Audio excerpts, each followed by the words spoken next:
Good morning सभी को, online offline सबको गुड मॉर्निंग। अच्छा, दोबारा भेजे हो क्या? चलो सबको जोड़ने दो कम से कम।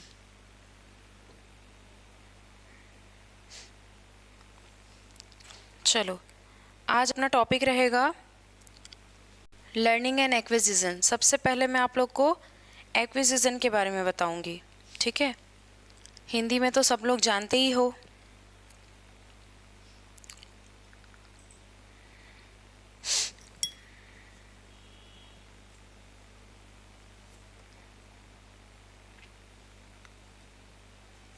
किसी को कोई डाउट है क्लास शुरू करने से पहले तो पूछ सकते हो। गुड मॉर्निंग रूपेश्वरी,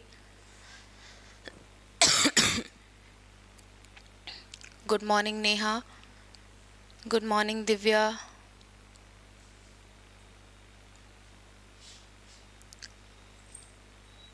कभी कभी नेटवर्क इशू रहता है, कनेक्ट करने में थोड़ा सा दिक्कत होता है। कुछ भी प्रॉब्लम होता है तो कमेंट करके एक बार बता दिया करो क्लास शुरू करने से पहले, ठीक है?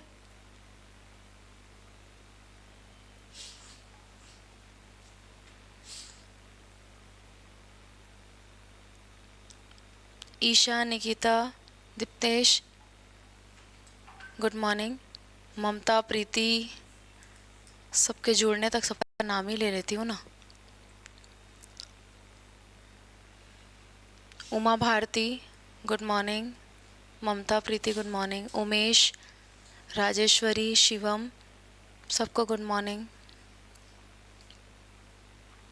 किशन, राधे राधे। नेहा बोल रही है अटक रहा है वीडियो करके। सबको अटक रहा है क्या? क्या है, अभी क्लास शुरू नहीं हुई है ना? अंजू, रोशनी, शीत, वीरा, अल्पना, ओमिन, पूजा, Yamini, Neena,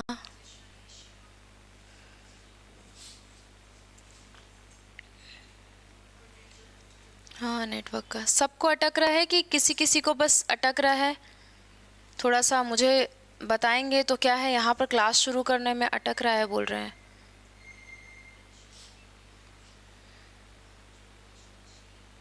yes ma'am, no ma'am, ठीक है मैम, मतलब कहीं अटक रहा है कहीं नहीं अटक रहा है, ऐसे टाइप का। इधर भी थोड़ा अटक ही रहा है।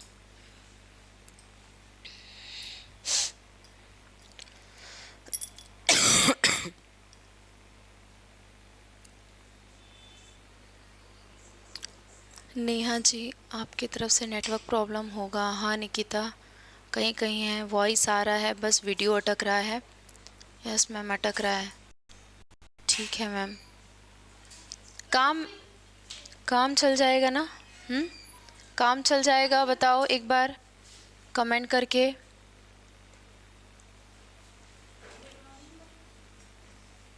वो शायद हो सकता है नेटवर्क का हो, इस वजह से है। थोड़ा सा एक बार देखो, कमेंट करके बताओ, फिर स्टार्ट करेंगे।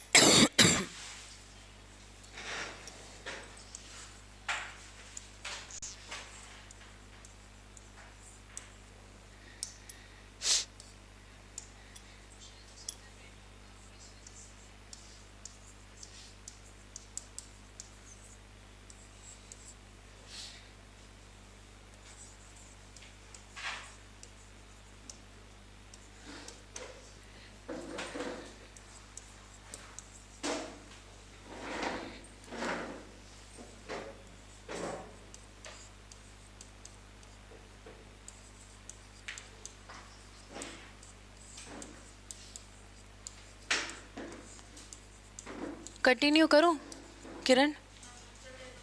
ठीक है। फर्स्ट लिंक में अच्छा चल रहा है बोल रहे हैं।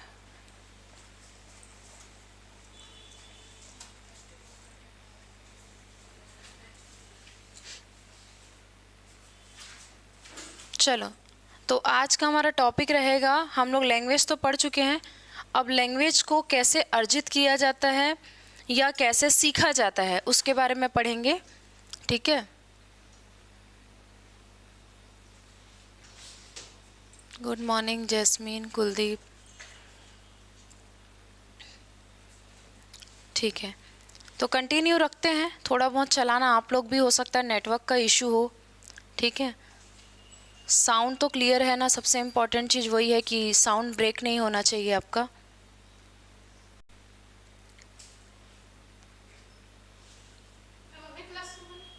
अरे वो हो नहीं रहा है कनेक्ट, दूसरी बार भेजें अभी, पता नहीं नेटवर्क इशू है कि क्या है।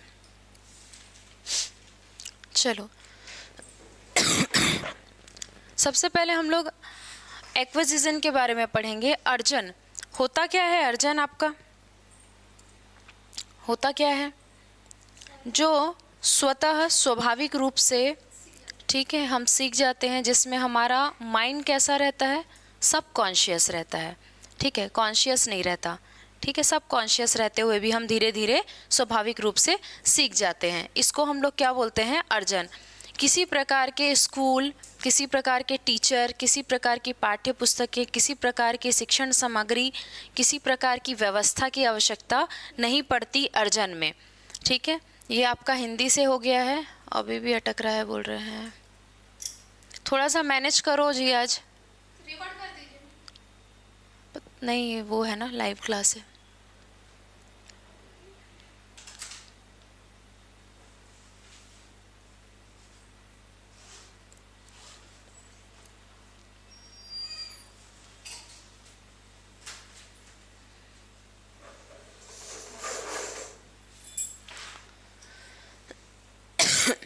ठीक है, तो पहले बात करेंगे हम किसके बारे में? एक्विजिशन के बारे में। सबसे फर्स्ट हेडिंग जो मैं बताने जा रही हूँ वो है आपका एक्विजिशन। एकदम शॉर्ट में बताने का प्रयास करूँगी, जिसको हम लोग क्या बोलते हैं? अधिग्रहण। और अर्जन तो आप लोग सभी जानते हो होता क्या है। तो जो मैंने अभी आपको शॉर्ट फॉर्म में बताया हिंदी में, अब उन्हीं चीज़ों को आपको सामने मैं लिख रही हूँ। Meaning,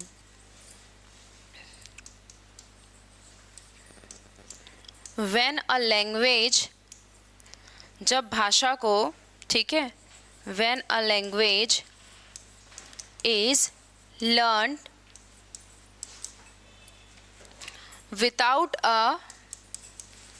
without a systematic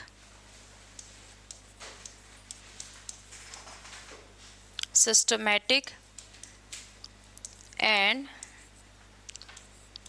subconscious process,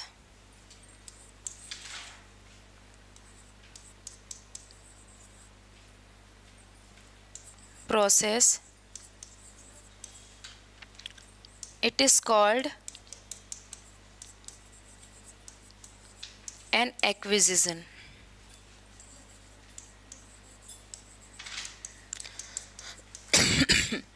ठीक है, थोड़ा सा हट रही हूँ बोर्ड से, एक बार देख लो आप लोग। मैम कट रहा है, हाँ बिल्कुल ठीक है। ठीक है, थोड़ा सा अगर अटक रहा है ना तो मैनेज करो। तो आप लोग को तो आज बहुत हंसी आएगी, क्योंकि मेरा फेस ही अटकेगा कहीं पर अजीब अजीब बन के अटक रहा होगा वीडियो में, देख देख के हंसेंगे सब लोग। नेटवर्क के कारण है जी आज थोड़ा सा।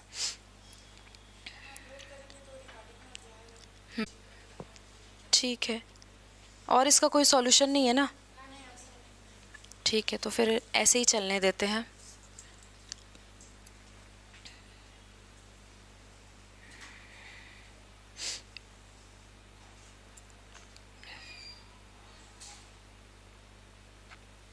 तो मैंने जो लिखा है एक बार उसको एक्सप्लेन कर देती हूँ।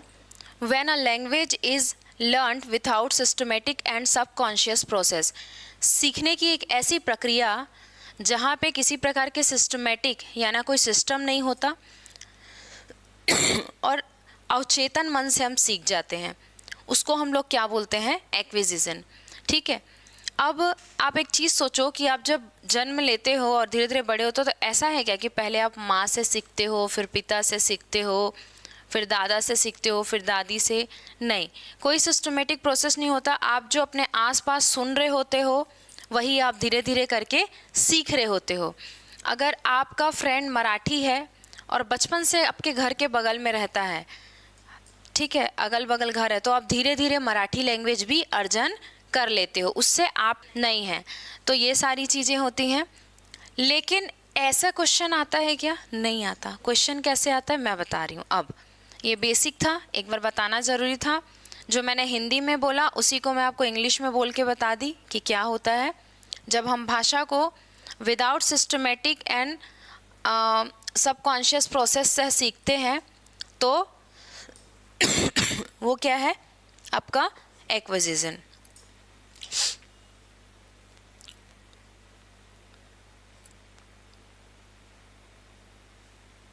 अरे मैं सब कॉन्शियस लिख दूँ, कॉन्शियस होगा यहाँ पे, विदाउट बोला है ना, गड़बड़ हो जाता। अभी कहाँ गया, इसको बस मिटा दो। मतलब जब हम बिना चेतना के साथ और बिना सिस्टमेटिक ढंग से पढ़ते हैं, विदाउट लिखा है ना, विदाउट नहीं रहता। एक्विजिशन सबकॉन्शियस प्रोसेस है, ठीक है, पर डेफिनेशन क्या है? When a language is learned without systematic and conscious process. जब हम चेतना के साथ या सिस्टमेटिक ढंग से नहीं पढ़ते हैं तो उसी को क्या बोलते हैं हम? एक्विजिशन। सबकॉन्शियस तो ये खुद ही है, अब मैं लिखाऊंगी डेफिनेशन जब इसकी, ठीक है। तो आगे बढ़ते हैं। हो गया यहाँ तक का सबका?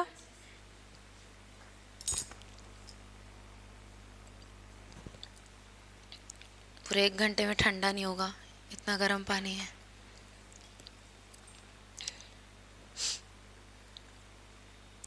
चलो, कमेंट कैसे नहीं आ रहे हैं किसी के?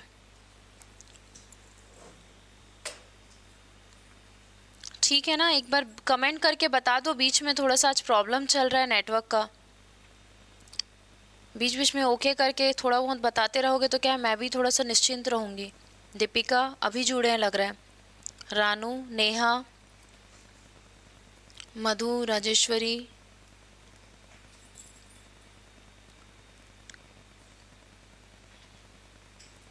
आज थोड़ा सा चलाना पड़ेगा ऐसे ही। साउंड भी अटक रहा है क्या? वॉइस ठीक है। कुलदीप, वॉइस भी अटक रहा है क्या? ओके, आगे बढ़ते हैं।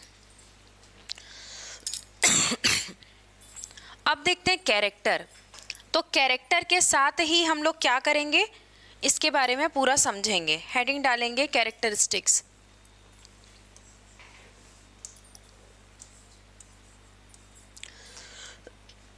कैरेक्टरिस्टिक्स मतलब सबको पता है। हाँ, यानी कि विशेषता। आप फीचर्स भी बोल सकते हो इंग्लिश में इसको, ठीक है, फीचर्स भी बोला जाता है इसको। तो सबसे पहले बात करते हैं, मैं अपने तरीके से बताती हूँ। एक्विजिशन अगर एक शब्द में पूछा जाए क्या है, तो क्या है? Subconscious process. Subconscious process.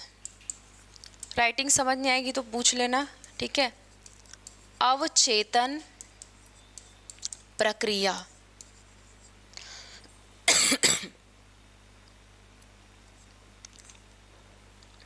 अवचेतन प्रक्रिया, ठीक है। सेकंड चीज अगर बात करें, एक्विजिशन एक शब्द में मैंने बता दिया क्या आपका सबकॉन्शियस प्रोसेस है, ठीक है। अब बात करें प्रोसेस की, और किन किन प्रोसेस में देखा जाता है, तो ये है एक नेचुरल प्रोसेस। नेचुरल, ठीक है। नेचुरल दैट मीन्स प्राकृतिक प्रक्रिया। प्राकृतिक प्रक्रिया, ठीक है। दूसरा बात करें, एक बार ये आया था, दूसरा हम बोले तो और एक बार पूछा तो ऑटोमेटिक प्रोसेस। हाँ बिल्कुल है ये ऑटोमेटिक प्रोसेस। ऑटोमेटिक प्रोसेस यानी कि स्वचालित, स्वचालित प्रक्रिया। आप जो भी सीखते हो ऑटोमेटिक सीखते चले जाते हो, ठीक है। तो प्रोसेस की अगर बात हो रही है तो आपको सिर्फ सबकॉन्शियस प्रोसेस में नहीं रहना है। सबकॉन्शियस एकदम कॉमन चीज़ है, इतने इजी को बार बार नहीं पूछेगा। याद रखना, नेचुरल प्रोसेस है, ऑटोमेटिक प्रोसेस है। जब हम लर्निंग में आएंगे तो मैं आपको 8 प्रोसेस बताऊंगी उसमें, जिसमें से 4 पेपर में आ चुका है, ठीक है।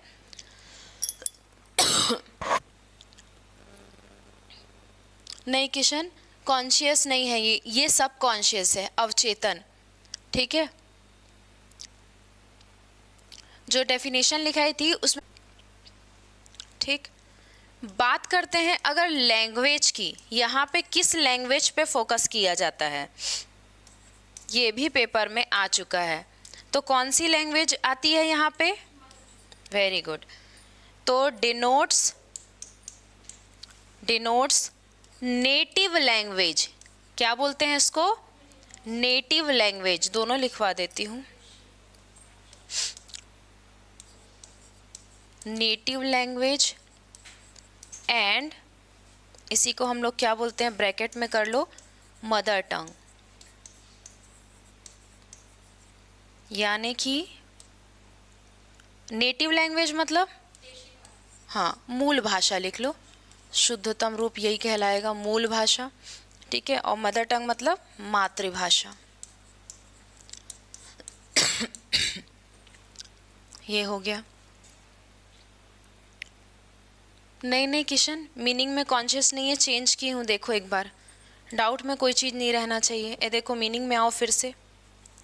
When a language is learned without लिख दी थी, मैं ध्यान नहीं था मेरे को, मैं सिंपल लाइन लिख रही थी, इसलिए एक्विजिशन देखते सब कॉन्शियस याद आया, मैंने डाल दिया। बाद में यहाँ से सब हटाई थी। विदाउट बोला है, विदाउट मतलब बिना किसी सिस्टम के, बिना किसी कॉन्शियसनेस के। तो without a systematic and conscious process, उसके बिना जो क्रिया हो रही है, प्रक्रिया हो रही है, वो क्या कहलाता है आपका? एक्विजिशन। तो मीनिंग में से हटा दिया था, ठीक है। तो सब कॉन्शियस होगा। क्लियर है किशन?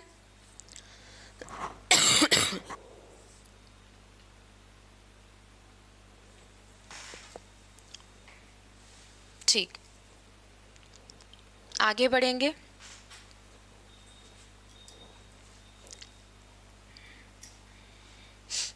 और यहाँ पे अगर बात करें लैंग्वेज की, तो एक बार और पूछा है, क्या याद रखना? फर्स्ट लैंग्वेज होती है आपकी, ये फर्स्ट लैंग्वेज होती है। जो आप अर्जन करते हो स्वाभाविक रूप से, वही आपकी क्या होती है? फर्स्ट लैंग्वेज होती है, ठीक है। तो फर्स्ट लैंग्वेज, तो मैंने कितनी चीज़ें बता दी यहाँ पे? ये आ चुका है, ये आ चुका है, ये आ चुका है, नेटिव लैंग्वेज आ चुका है, मदर टंग आ चुका है, फर्स्ट लैंग्वेज आ चुका है। हाँ, मैं ठीक कर रही हूँ। देखो, सबसे पहले सब कॉन्शियस प्रोसेस है, ये तो सबको पता है। बात करेंगे अगर सिर्फ प्रोसेस की, तो नेचुरल प्रोसेस भी है, ऑटोमेटिक प्रोसेस भी है। लैंग्वेज की बात करेंगे तो किस लैंग्वेज की बात होगी? प्रथम भाषा, प्राथमिक लैंग्वेज, डिनोट्स नेटिव लैंग्वेज यानी कि मूल भाषा, और मदर टंग। मदर टंग को सुधार बाप रे, खांसी के मारे परेशान।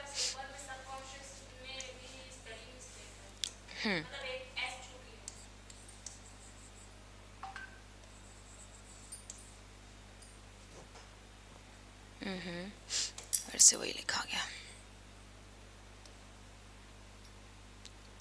कहाँ पर छूटा है बोले? फर्स्ट लाइन में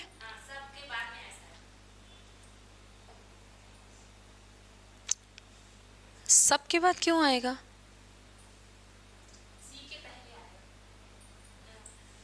नहीं, सब कॉन्शियस ही होता है, सबस नहीं होता, ठीक है।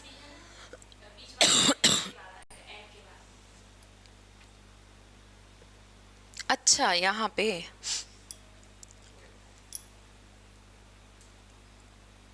इसको पूरा ही मिटा देती हूँ।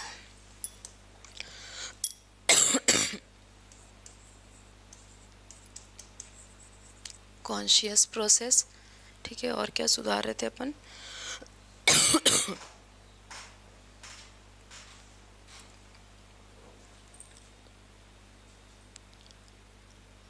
रुक रुक के ही चल रहा है नागार्जुन, आज थोड़ा ऐसा ही काम चलाना पड़ेगा।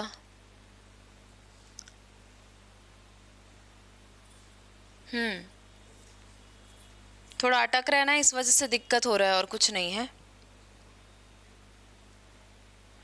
आपको वॉइस क्लियर है ना? वॉइस अटकेगा तब मुझे मैसेज करना, ठीक है? वॉइस अगर क्लियर आ रही है, नहीं अटक रही है, तो आप उस पर वीडियो पे फोकस ज़्यादा मत करो, वॉइस से आप कंप्लीट रखो।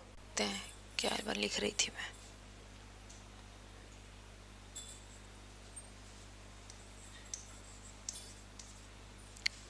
हो गया यहाँ तक का सबका। अब अपन करते हैं पहले तो कलर चेंज, अब इसके आगे का लिखते हैं।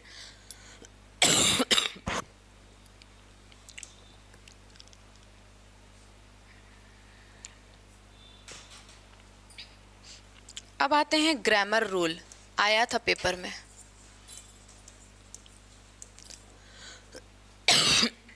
ग्रामर रूल्स ज़रूरत है क्या यहाँ पे? नो नीड, नो नीड, इस एक एक वर्ड से ही आप लोग का क्वेश्चन बन जाएगा, ठीक है? उसके बाद हम बात करते हैं नॉलेज की। पेपर में आया था, कैसा नॉलेज मिलता है हमको अर्जन से, किस टाइप का नॉलेज मिलता है? अगर पता हो तो कमेंट करो, किस टाइप का नॉलेज मिलता है तो याद रखना। हाँ, प्रैक्टिकल, ठीक है, मतलब कि व्यवहारिक।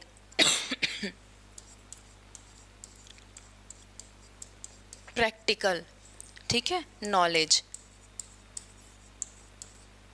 क्लियर है? यहाँ पर लिख भी लो, व्यवहारिक ज्ञान।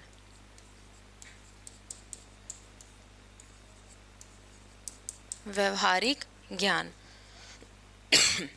सिचुएशन कैसी होती है? अब आप जो बोले वो आ जाएगा। सिचुएशन यानी कि स्थिति, किस स्थिति का प्रयोग होता है? तो यहाँ औपचारिक स्थिति नहीं होती, यहाँ पे अनौपचारिक स्थिति होती है। अब लिखोगे आप लोग, क्या लिखोगे? ठीक है,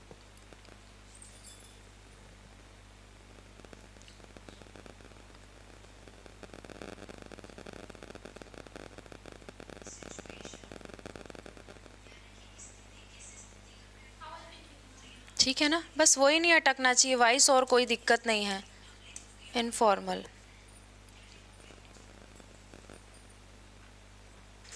देख रही हूँ वैसे बीच बीच में तो लोग अभी तक तो नहीं बोले हैं वॉइस अटक रहा है करके, क्योंकि वॉइस अटकेगा तो ऑनलाइन वालों को दिक्कत है ना।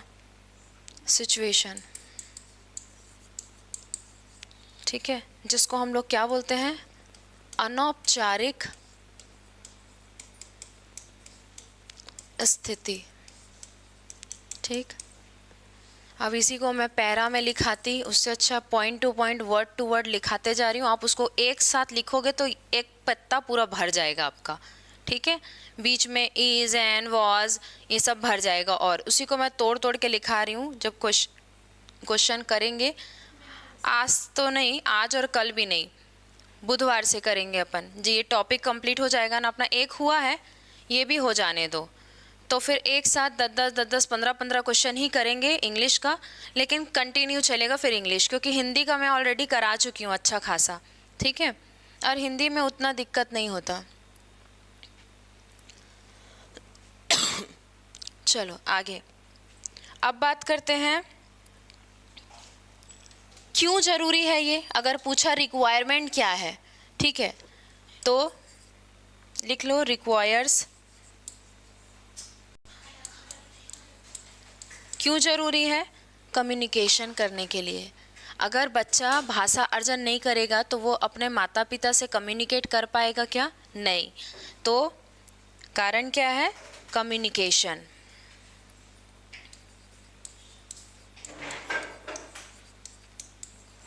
एनवायरनमेंट भी लिख लो, दैट मीन्स संचार वातावरण।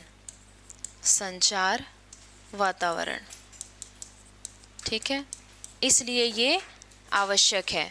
ठीक है, नेक्स्ट आगे यहाँ तक हो गया सबका? कोई डाउट है? हाँ बताऊंगी ना, अभी कंप्लीट नहीं है। उसके बाद इसी के आगे थोड़ा सा और लिखिएगा।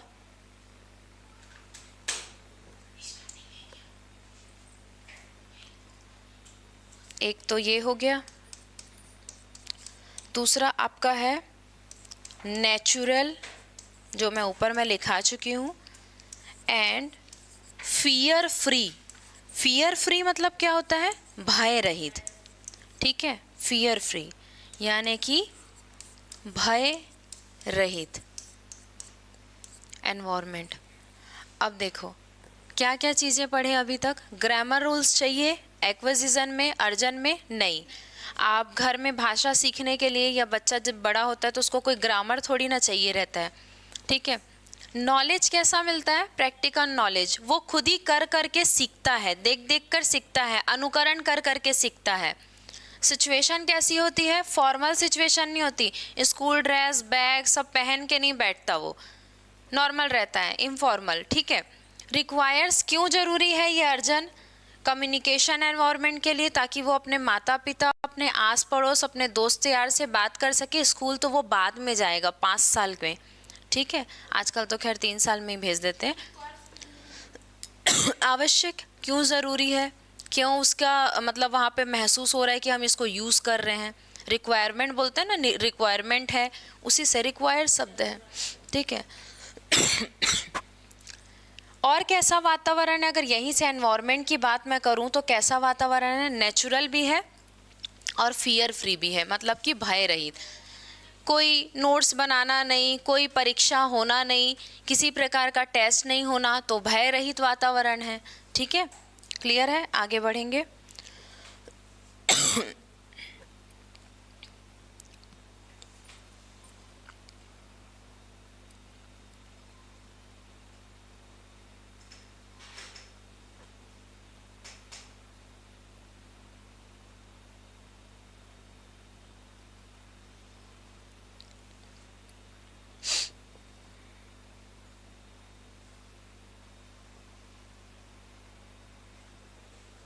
चलो नेक्स्ट इसके बाद लिखेंगे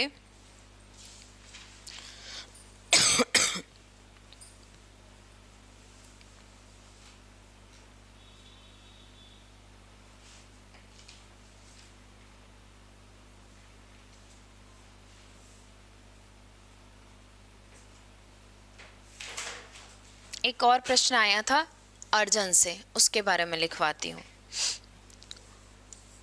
पूरा लिखवाऊंगी क्योंकि बड़ा आया था। When the learners, पहले आप लोग इंग्लिश में लिखो फिर मैं समझाऊंगी। When the learners, लर्नर्स मतलब कौन होते हैं? शिक्षार्थी। ठीक है, acquire second language, second language. जब शिक्षार्थी सेकेंड लैंग्वेज अर्जन करता है, सेकेंड लैंग्वेज मतलब पहली भाषा के बाद वाली, लक्ष्य भाषा, टारगेट भाषा। ठीक है, अभी मान लेते हैं अपन इंग्लिश को। ठीक है, इट इज इन्फ्लुएंस्ड। क्वेश्चन आया था कि क्या वो इन्फ्लुएंस्ड होता है? पहले पूरा लिखवाती हूँ ना। Influenced, influenced by the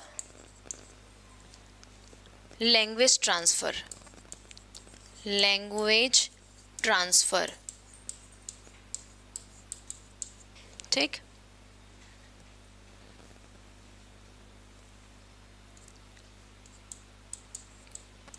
by the learner,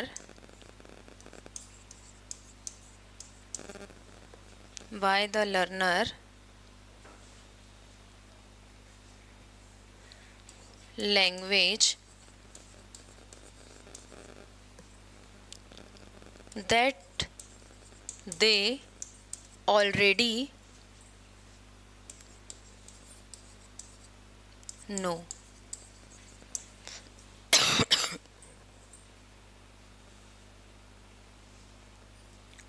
यानी कि जब शिक्षार्थी दूसरी भाषा सीखता है तो भाषा हस्तांतरण से प्रभावित होता है क्या, ऐसा प्रश्न आया था, यस और नो।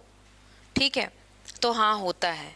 ठीक है, कैसे प्रभावित नहीं होगा? मान लो मैं इंग्लिश सीखने जा रही हूँ, एकदम सिंपल सी चीज़ है। टारगेट यहाँ पे क्या चीज़ को करोगे आप लोग? फोकस किसको करोगे? क्यों लिखाई हूँ मैं?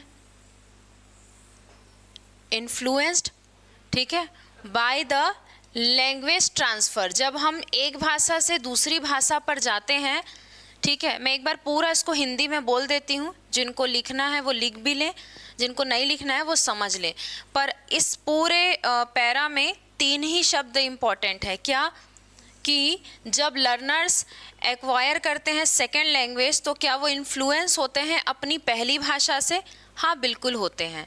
ठीक है, क्योंकि बिना हिंदी के सहारे के वो इंग्लिश नहीं सीख सकते, बिना इंग्लिश के वो फ्रेंच नहीं सीख सकते, ठीक है, बिना फ्रेंच के वो स्पेनिश नहीं सीख सकते। तो जब आप एक भाषा से दूसरी भाषा पे ट्रांसफ़र होते हो तो इन्फ्लुएंस्ड होते हो फर्स्ट लैंग्वेज से। यस, हम इन्फ्लुएंस्ड होते हैं। ठीक है, थोड़ा सा बड़ा लिखिए दीजिए। ठीक है, बड़ा लिख दूंगी। चलो एक बार मैं बोल देती हूँ। When the learners acquire second language, जब शिक्षार्थी अपनी दूसरी भाषा का अर्जन करने जाता है, it is influenced by the language transfer, तो क्या भाषा के हस्तांतरण में वो प्रभावित होता है? ठीक है, बाय की जो भाषा है वो ऑलरेडी जानती है कि वो इससे इन्फ्लुएंस होगा, और हम सब भी जानते हैं। ठीक है, तो इन्फ्लुएंस मतलब होता है प्रभावित होना। ठीक है, इन्फ्लुएंस मतलब प्रभावित होना, एक्वायर मतलब अर्जित, लैंग्वेज ट्रांसफ़र मतलब भाषा हस्तांतरण, भाषा हस्तांतरण। ठीक है, क्लियर है यहाँ तक? आगे बढ़ जाऊँ। इन्फ्लुएंस का मतलब होता है प्रभावित होना। ठीक है, जैसे हम किसी से इन्फ्लुएंस्ड हो जाते हैं, प्रभावित हो जाते हैं। ठीक है, इन्फ्लुएंस्ड का मतलब पॉजिटिव सेंस में नहीं लिया जाता। एक प्रभाव होता है दूसरा जो हमको प्रभावित करता है, और इन्फ्लुएंस्ड मतलब होता है कि हम उसको चाहते ना चाहते भी शामिल कर देते हैं। ठीक है, उन्होंने एक शब्द बोला क्या? इनडायरेक्ट। ठीक है, लैंग्वेज ट्रांसफ़र मतलब होता है भाषा हस्तांतरण, जब हम एक भाषा से दूसरी भाषा में जाते हैं तब। इसमें से क्वेश्चन कैसा आया था, मैं फर्स्ट डे के ही मतलब वेडनेसडे की क्लास में ही क्वेश्चन को लाऊंगी, आप लोग खुद ही समझ जाओगे ये क्वेश्चन कैसे पूछा था। अटक रहा था मैम, समझ नहीं आया था। ठीक है, कोई बात नहीं। उमेश, आवाज़ क्लियर है? अभी भी वॉइस क्लियर है? ठीक है, by the learners language that they already know.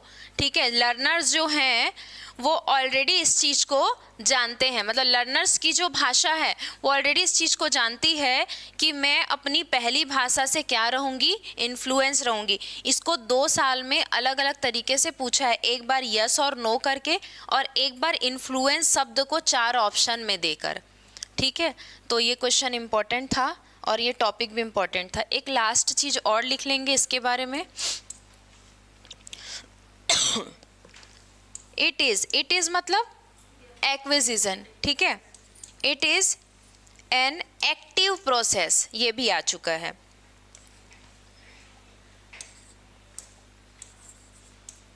Active process, देखो सक्रिय प्रक्रिया। यहाँ पे बालक जो है वो क्या होता है?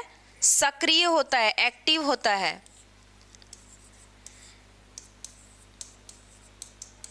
ठीक है,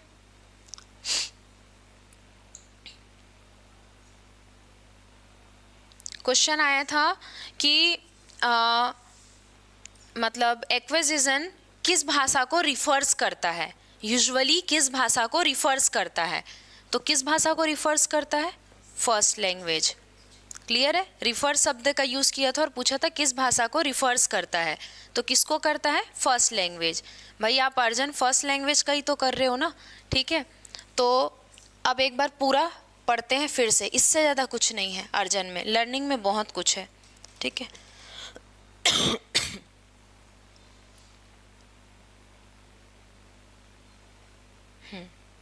एक बार देख लो इसको पूरा। सबसे पहले हमने यहाँ से स्टार्ट किया था। लैंग्वेज हमारा हो चुका है। लर्निंग एंड एक्विजिशन में एक्विजिशन चालू है, लर्निंग इसके बाद का प्रोसेस है। जैसा जैसा चलता है वैसा वैसा हमको सीखना पड़ता है। भाषा के बारे में हमने जाना, कितने प्रकार की भाषा होती है, कितनी फैमिलीज़ होती हैं, ठीक है।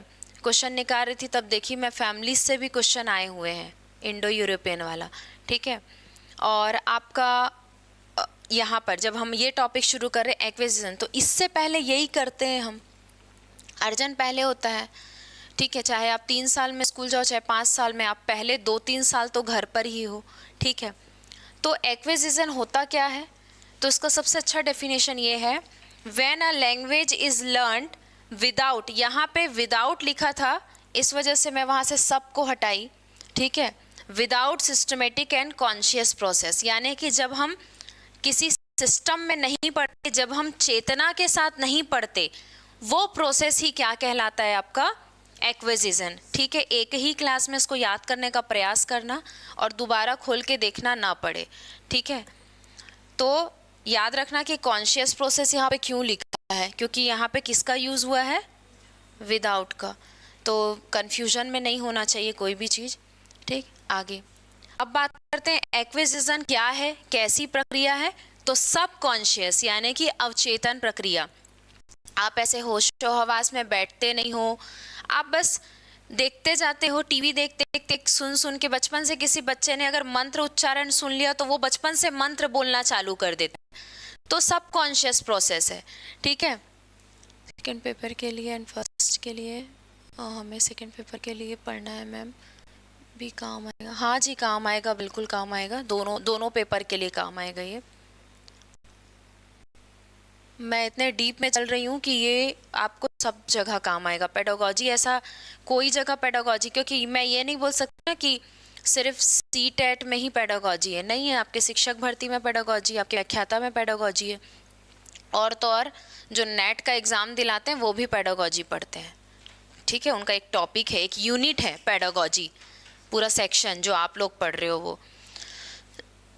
प्रोसेस की बात करते हैं, कैसा प्रोसेस है, नेचुरल प्रोसेस है, ऑटोमेटिक प्रोसेस है, ठीक है। अपने आप ही बच्चा सीख जाता है नेचुरली वे में, ठीक है। लैंग्वेज की बात करें, किस पर फोकस करता है, किस लैंग्वेज को रिफ़र करता है, तो यूजुअली ये किसको रिफ़र करता है, फर्स्ट लैंग्वेज, जिसको हम लोग किस नाम से जानते हैं, नेटिव लैंग्वेज यानी कि मूल भाषा, और मदर टंग।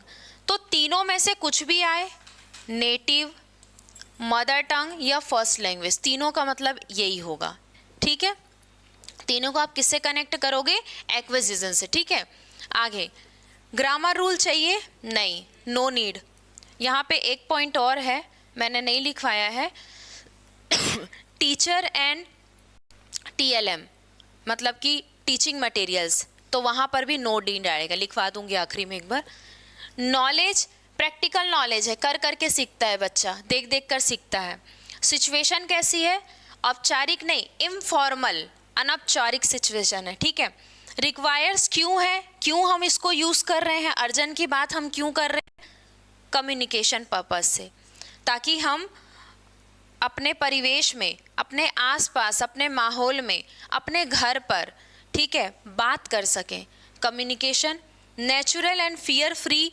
अगर बात क्वेश्चन आता है कि एनवायरनमेंट कैसा होता है,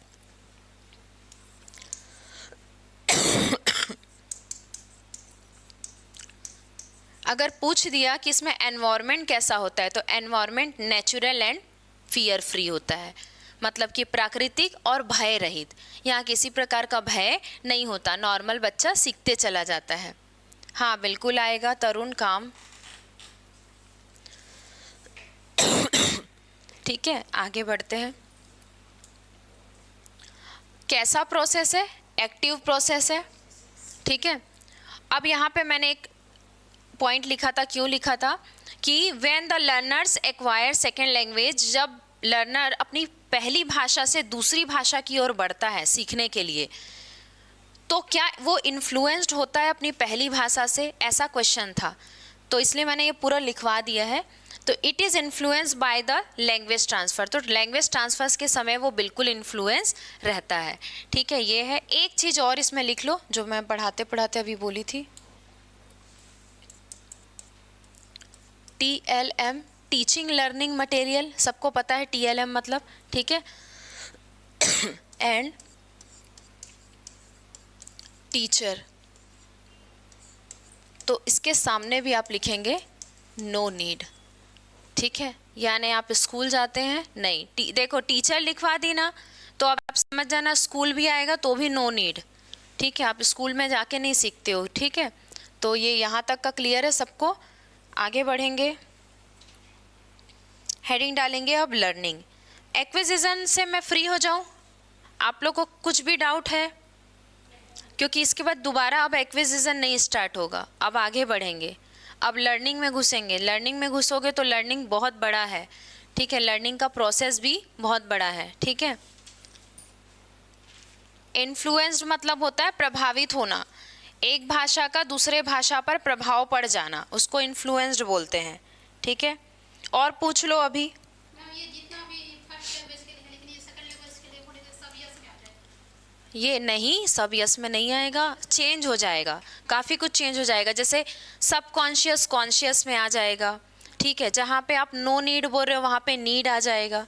ठीक है, मतलब शब्द बदल जाएंगे, थोड़ा थोड़ा बोलने और समझने का तरीका बदल जाएगा। ठीक है, चलो आगे देखते हैं।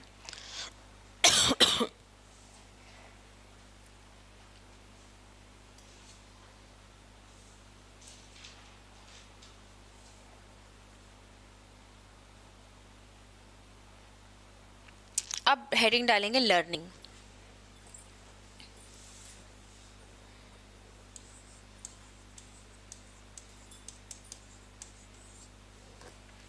मेरे कहने का ये मतलब है एक्विजिशन अर्जन में इससे बाहर अब कुछ नहीं है। जितने पॉइंट्स कवर करता है ना एक्विजिशन, वो सब मैं करवा दी हूँ। पॉइंट्स को याद रखना, जैसे ही डीलिंग आएगा मैं सिखाऊंगी कि किस तरीके से आपको पहचानना है आंसर को।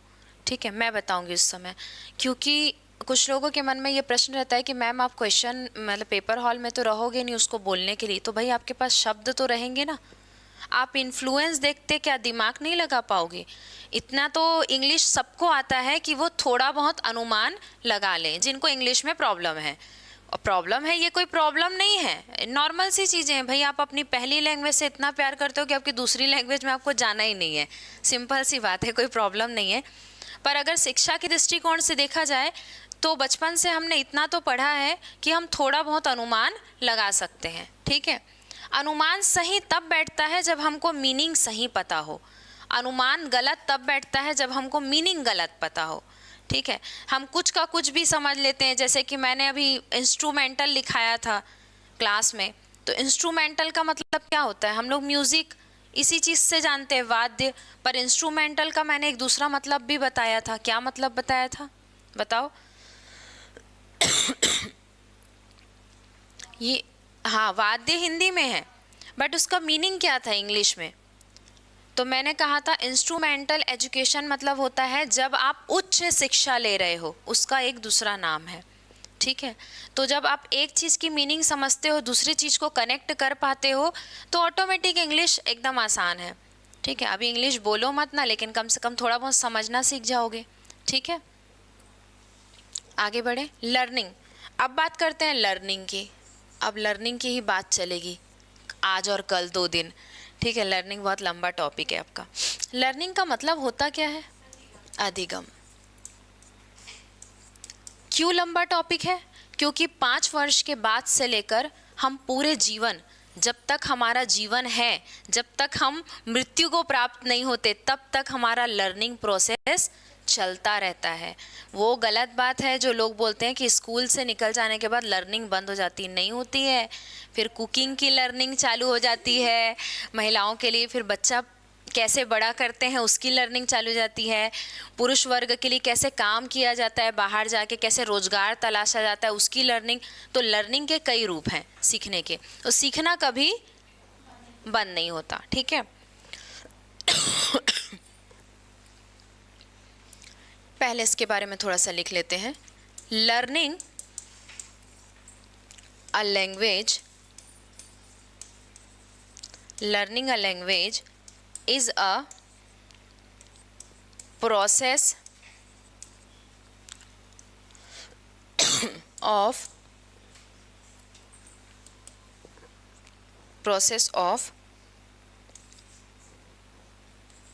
learning a language is a process of learning second language. अगर लर्निंग के लिए बात आती है, ध्यान देना, एक्विजिशन के लिए बात किए थे तो कौन सी लैंग्वेज थी? First language. दिमाग में बैठा लो, जहाँ एक्विजिशन दिखा फर्स्ट लैंग्वेज, जहाँ लर्निंग दिखा, क्योंकि हम सीखने क्या जाते हैं, जो हमारे पास पहले से प्राप्त है उससे कुछ अलग हम सीखने जाते हैं, ठीक है, तो second language.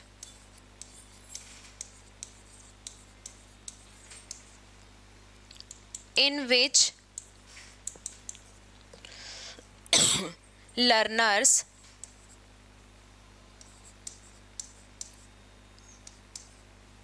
learn the rules and regulations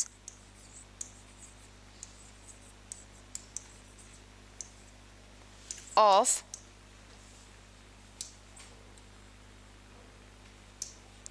grammar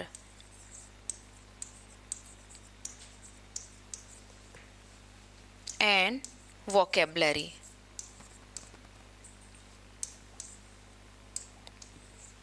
vocabulary मतलब क्या होता है? शब्दों को, हाँ, शब्दों का संग्रह, ठीक है, शब्दकोश भी बोल सकते हो, vocabulary शब्दावली।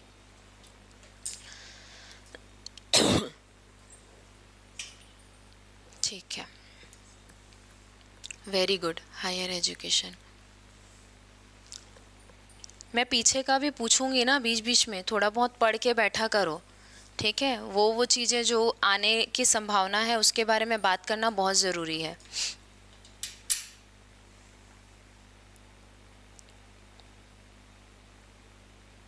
क्या मीनिंग हुई इसकी? जब हम दूसरी भाषा सीखने जाते हैं तो लर्नर्स को क्या लर्न करना पड़ता है, क्या सीखना पड़ता है? Rules regulation of grammar and vocabulary. हम सेकेंड लैंग्वेज की बात कर रहे हैं, इंडिया में बात कर रहे हैं, इंडिया के छत्तीसगढ़ में बात कर रहे हैं, छत्तीसगढ़ के रायपुर में बात कर रहे हैं, तो कहाँ तक जाएंगे हम? हिंदी से इंग्लिश तक ही जा पाएंगे ना, जापानीज़, चाइनीज़ या फ्रेंच या अदर लैंग्वेज की बात तो नहीं करेंगे। तो सेकेंड लैंग्वेज में हमेशा अपने दिमाग में इंग्लिश को रखना। किसको रखोगे? इंग्लिश को। जब तक आपके सामने समस्यात्मक प्रश्न नहीं आता। अगर समस्यात्मक प्रश्न कुछ इस तरीके का आता है कि रीना और लीना दो फ्रेंड्स हैं, रीना दोनों फ्रेंड्स हैं, दोनों साथ में बड़े हुए हैं, इन शॉर्ट में आएगा पेपर में, तो मैं एक स्टोरी के उसमें सुना रही हूँ। लीना गुजराती फैमिली से है और रीना, हाँ बिल्कुल देता है, बिल्कुल देता है, और उसमें कूट वाला आंसर देता है। तो इसीलिए समझा रही हूँ बताते बताते कि कैसे थोड़ा सा पेशेंस रख के समझना है कि रीना गुजराती फैमिली से है और लीना छत्तीसगढ़ी फैमिली से है, तो दोनों पड़ोस में रहते हैं। तो लीना ने गुजराती के साथ साथ छत्तीसगढ़ी भी सीख लिया। ये क्या कहलाएगा? ठीक है, ये क्या कहलाएगा? तो या तो ये पूछेगा कि ये क्या इन्फ्लुएंस्ड है, तो आप इन्फ्लुएंस्ड वाले में लगाओगे, या फिर ये पूछेगा कि ये कौन सा प्रोसेस है। ठीक है, तो ये कैसा प्रोसेस है? नेचुरली प्रोसेस है, ठीक है, स्वाभाविक प्रोसेस है, वो अपने आप ही सीख गई देख देख कर, अनुकरण करके। और अगर बोलें कि ये क्या है, तो ये एक्विजिशन है, ठीक है, ये लर्निंग तो नहीं है, वो स्कूल तो नहीं गई छत्तीसगढ़ी सीखने के लिए, ठीक है। अब उसकी फ्रेंड तो गुजराती नहीं सीखी ना, क्योंकि उसने उस चीज़ का अर्जन नहीं कर पाया। सबका दिमाग अलग होता है, सबकी चेतना अलग होती है, ठीक है। तो कुछ इस तरीके से क्वेश्चंस आते हैं। तो इन्फ्लुएंस्ड है, इन्वर्टेड कॉमा करेगा, इन्फ्लुएंस्ड है, यस नो, ठीक है, या फिर कुछ हद तक आप समर्थ हो और कुछ हद तक आप समझ, मतलब ये उचित है, ये उचित नहीं है, इस तरीके से कूट बनाकर देता है। प्रश्न रहता छोटा सा है, उसको जानबूझ के इतना बड़ा कर देता है कि आप पढ़ के समय खराब करोगे। तो आप छोटे छोटे पॉइंट्स को पकड़िए, मेन चीज़ को, मेन तथ्य को समझने का प्रयास कीजिए और फिर टिक कीजिए। ठीक है, तो बड़ा प्रश्न आ गया, हे भगवान, इसको पढ़ने में नहीं, आप थोड़ा सा 2 लाइन पढ़ोगे, आपको समझ आ जाएगा कि बात किस विषय में हो रही है। ठीक है, क्लियर है? तो कूट वाला प्रश्न आता कैसे है वो समझ आ गया?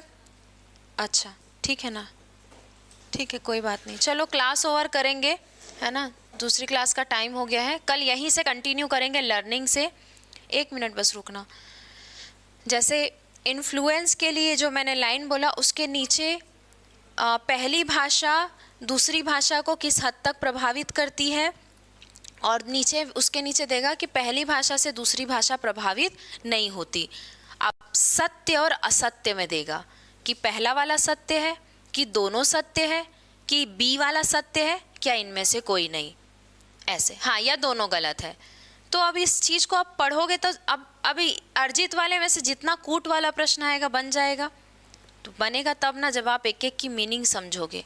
ठीक है, अब मैंने आपको शॉर्ट करके दिया है, मैंने आपको पैरा से उठा के, देखो ऐसा दिखता है पैरा। जब हम पैरा को देखते हैं ना तो हमारा दिमाग पैरा हो जाता है। ठीक है, हाँ, मतलब पैरा कैसा होता है, ऐसा उलझा उलझा रहता है ना, सब आपस में कुछ समझ नहीं आता, एक सिक्का चला जाएगा तो आप ढूंढ नहीं पाओगे, तो ऐसा दिखता है। लेकिन पैरा को जब हम तोड़ते हैं तो इतना अच्छा दिखता है, देखो, और एकदम आसानी से याद आता है। सिचुएशन, कौन सा सिचुएशन था, इनफॉर्मल, ऐसे तुरंत याद आता है। ठीक है, चलो कंप्लीट क्लास होगा ना मैम इंग्लिश में? हाँ जी।